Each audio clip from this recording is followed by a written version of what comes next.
Hello everyone, I'm Meteorologist Charlie Ironmonger. Thank you so much for joining me today for your 11 a.m. news and weather update from the First Alert Desk. Now we've got news out of Carteret County where 3 people are now facing charges after a traffic stop. Now on Thursday, Carteret County Sheriff's Office says they pulled over a car entering the county following an investigation into suspected drug trafficking. During the stop, deputies arrested Jerry Travis, William Bell, and Leah Gibson, all photographed on your screen. Now, deputies say they found fentanyl, meth, and a 9mm handgun during a search. All 3 people in the car were identified as convicted felons.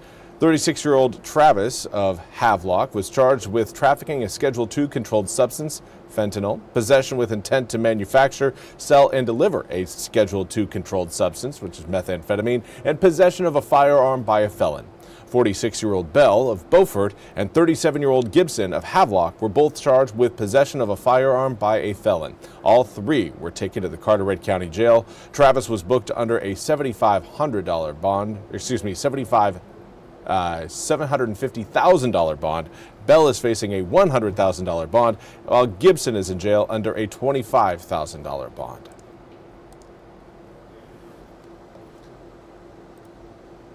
And now we want to turn our attention again to President Trump's reaction to the Supreme Court overturning his tariff policy. NBC's Garrett Haake has more from the White House.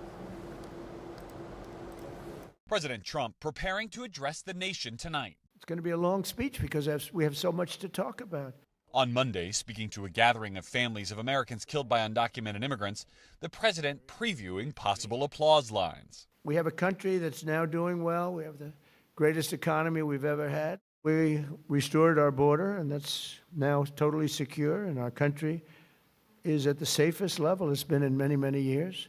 But recent polls show Americans don't share the president's positivity, with his approval rating hovering just below 40%. The public souring on his handling of the economy and even immigration, long his signature issue, though the president has shrugged off negative polls. The president is expected to unveil new domestic policies aimed at tackling affordability.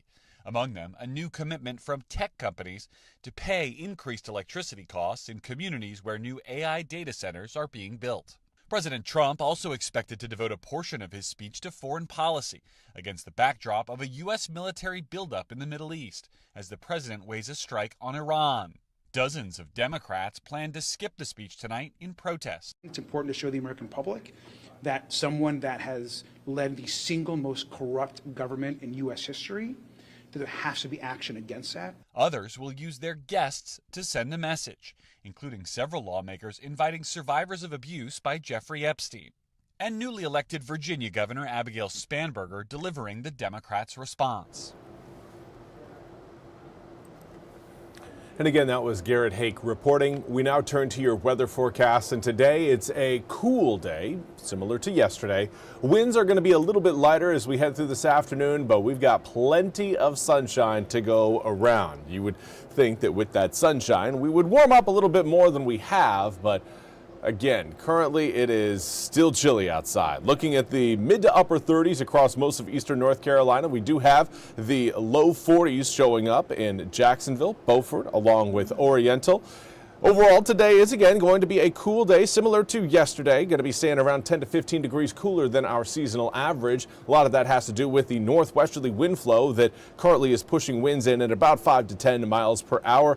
Those winds will gradually swing around to the southwest later on today, but it's not going to be happening fast enough to create any sort of major temperature jump later on this afternoon. We will see the temperatures rise thanks to that shift in the breeze, but it's more coming in tomorrow rather than today. So you're going to have to wait a little bit before you can really get the benefits of those south-southwesterly winds. But they're going to stick with us through the overnight hours tonight into tomorrow morning, and that will help carry our air temperatures back into the low 60s.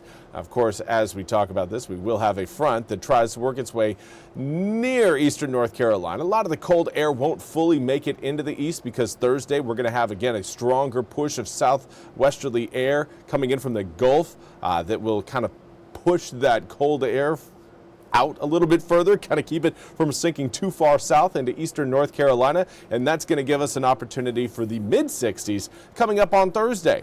Now, we're not going to be staying warm. We will see air temperatures drop by about 10 degrees from Thursday into Friday. But then through this next weekend, we are looking at improving conditions. We're looking at drier weather, air temperatures rising into the low 60s by Saturday, mid to upper 60s by Sunday, and plenty of sunshine to go around. Now, the cloud cover will return in full by the time we reach Monday and Tuesday of next week, each day featuring about a 20% chance of rain. But this weekend, again, is going to be feeling quite nice. It should be a nice complement to some Pirate baseball.